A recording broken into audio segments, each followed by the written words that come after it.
किसी महात्मा ने उनके ऊपर कृपा कर दी और हनुमान जी का कोई अनुष्ठान बता दिया। धन प्राप्ति के लिए वो हनुमान जी का अनुष्ठान करने लगे। 41 दिन का अनुष्ठान था। रात्रि में वो स्नान करके 11 साढ़े 11 बजे रात को बैठते थे और 3 बजे रात तक जपने का नियम था। उस समय जपते थे वो। और अभी भी वो बट का पेड़ है जो बगल में निर्मोही अखाड़ा है ना, बल्लो बाबा वाला अखाड़ा, उस अखाड़े में जो बट का पेड़ है वो पहले बहुत विशाल था, अभी भी विशाल है। तो उसकी डाल इधर तक सब आई हुई थी। ये जो निर्वाणी अखाड़ा है यहां तक उसकी पूरी छाया डाल सब आई हुई थी। तो उसी के नीचे बैठ के वो जप करते थे रात में एकांत के हिसाब से। एक आसन से जप करना था महाराज जी। तो 41वां दिन जब था आया अनुष्ठान पूर्ति का आखिरी दिन, तो वो जैसे ही जप करने बैठे तो लगभग रात्रि को 12:30 बजे के करीब एक विशाल बंदर आया और पेड़ की डाली पर बैठा। जिसके नीचे वो बैठे तो उस डाली के ऊपर बंदर आके बैठ गया और उसने पतला मल किया, एकदम पतला,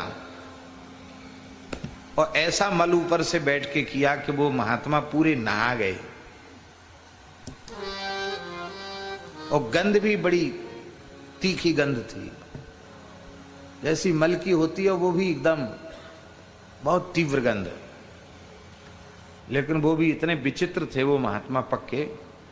और यार चाहे जो हो, मैं आसन तो नहीं खोलेंगे। 40 दिन जब हमारा नियम चला है तो 41वें दिन भी आसन तो नहीं खोलेंगे, नियम तो पूरा करेंगे। ठीक 3 बजे तक वो बैठे रहे, पूरा नहा गए थे। ठंड का समय था, पूरे नहा गए थे मल से। 3 बजे जब नियम पूरा हुआ तो गए, मानसी गंगा वहीं है, मानसी गंगा में स्नान किया, वस्त्र धोए और आसन वासन सब धोया, सब खराब हो गया। महाराज जी का स्वभाव नहीं था कि किसी से पूछें कि तुम क्या कर रहे हो, क्यों रात को बैठते हो, क्या जप करते हो, ये सब पूछने का उनका स्वभाव नहीं था। सवेरे महाराज जी को साष्टांग किया तो महाराज जी ने देखा कि बड़े दुखी हैं वो। महाराज जी ने कहा, कहो अमुक दास दुखी क्यों हो? महाराज जी 41 दिन का अनुष्ठान लिया था, 40 दिन तो बहुत बढ़िया से चला, 41वें दिन नियम तो पूरा हो गया पर बड़ा विघ्न आ गया। क्या हुआ? उन्होंने सारी घटना सुनाई। ये नहीं बताया कि हम किसका अनुष्ठान कर रहे थे, किस लिए कर रहे थे। बोले महाराज आखिरी दिन ऐसे एक बंदर ने डोल लाल कर दिया।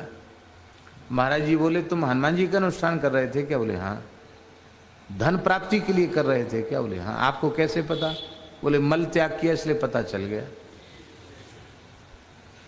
हनुमान जी ज्ञानी नाम अग्रगण्य में उन्होंने बता दिया ये दुर्गंधित मल के जैसी वस्तु ही है धन। तुम साधु होके चाहते तो लो धन, तो तुम इसे विक्षेप मत मानो।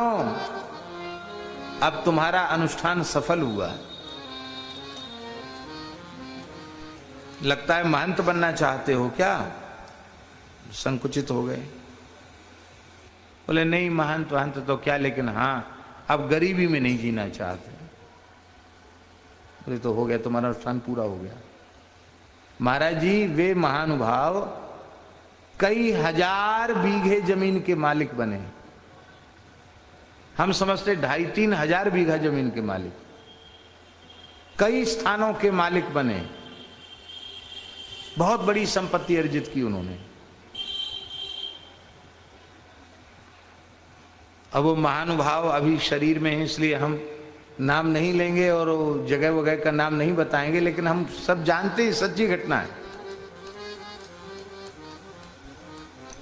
बहुत बड़े महंत हुए। तो धन की वासना कई बार सत्पुरुषों के भीतर भी आ जाती है। पर बहुत विनम्रता पूर्वक हम प्रार्थना कर रहे हैं, विरक्त साधक के भीतर धन प्राप्ति और कंचन और कामने की प्राप्ति की वासना आ जाए, ये विरक्त साधु के लिए अत्यंत दुर्भाग्यपूर्ण है। और गृहस्थ साधक के भीतर परधन और परस्त्री के प्रति आकर्षण उत्पन्न हो जाए, यह उसके लिए बहुत भारी दुर्भाग्य की बात है। Drew, get ready. Let's go shopping.